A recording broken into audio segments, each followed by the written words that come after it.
Brooklyn is Brooklyn. You have so many options. I could go here or I could go across the street. You want me to come here?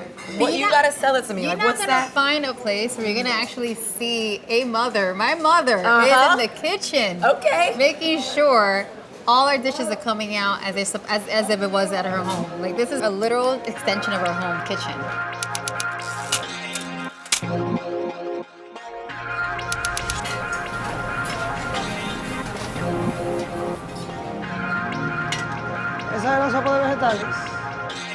Brooklyn is home to thousands of restaurants serving cuisines from all over the world. While new ones are popping up all the time, just a short walk from Barclays Center, there's a family-owned Dominican spot that's been serving its community since the 80s.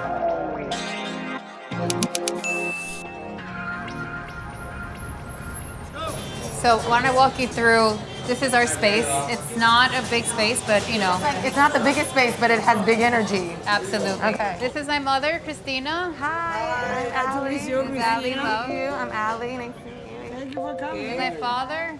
Eduardo, nice to meet you. This is my brother, Eduardo. The people who have vested interest in this establishment are here, present.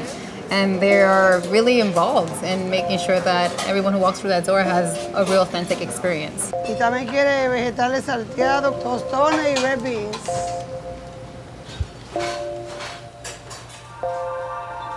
I make it my business on a daily basis just to try and smell everything before you serve. That's the only way you really know.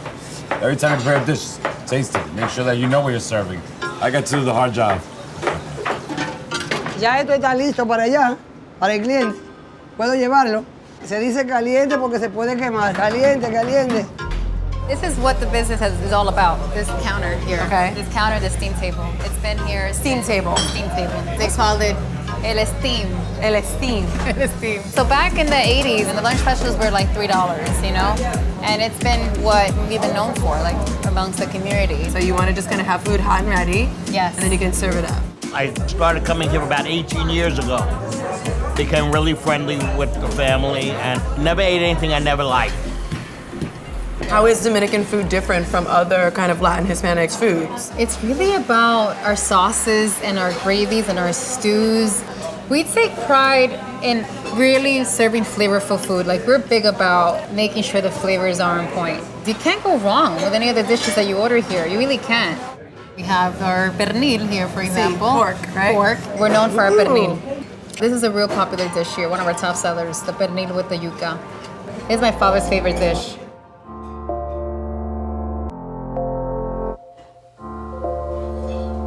My parents, when they migrated to New York from the Dominican Republic, We're in Dominican Republic. Jarabacoa. Jarabacoa. So it's up in the mountains. Very different than New York City. I mean, they were in the ranch, and they migrated here, following the dream, the American dream. The Abreu family arrived here in the 70s as part of a large wave that brought millions of Dominicans to New York City. They settled on the Lower East Side, and in 1986 opened a restaurant on the corner of Grand and Dean Street in Brooklyn. It quickly became the go-to lunch spot for surrounding auto shops, factories, and taxi depots. They are still around today. They wanted to offer their food to the community, and they did it in a way they knew how to, with a steam table and a counter, and that's all they needed. You know, my parents didn't want me to be hands-on with the restaurant business because I'm first generation here. So part of that story was having their children go to school. You know, she wanted to see me suit up and go to an office and have a more comfortable lifestyle. So they try to keep me away. But life has this way of just like bringing you into situations that you never thought you'd be in.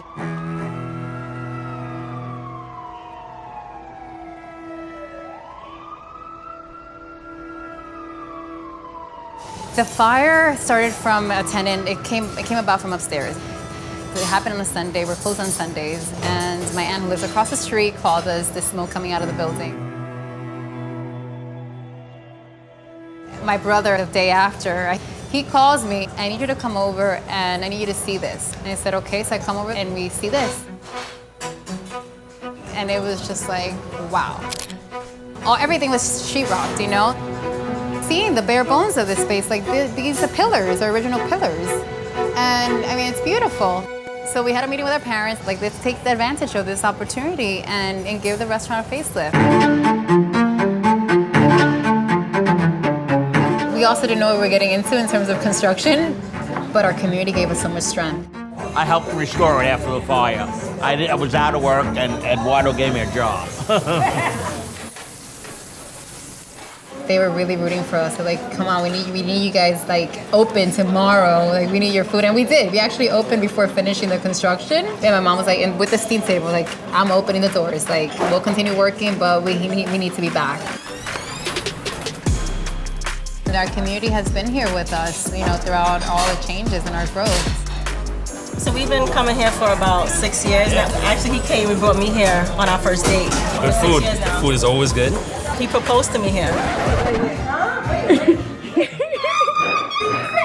said, of course. It was very intimate, it was beautiful, and then we got married, and then we had a baby. Yep. And now he's here. This is hitting right here. I loved everything we taste, but this might be my favorite. Talk about Dominican roots, Dominican culture, and the flavors. This is it. Can you roll yours? Rabo. Rabo guisado.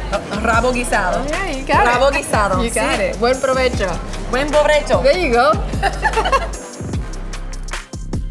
It's because of the vibe. They're very warm, they're very friendly, and they make their customers feel part of their family. The family always embraced us. It was more than a restaurant, it felt like home. People really appreciate that when they come here, like, wow, there's a comfort to it when you walk in. And it's a success story, really.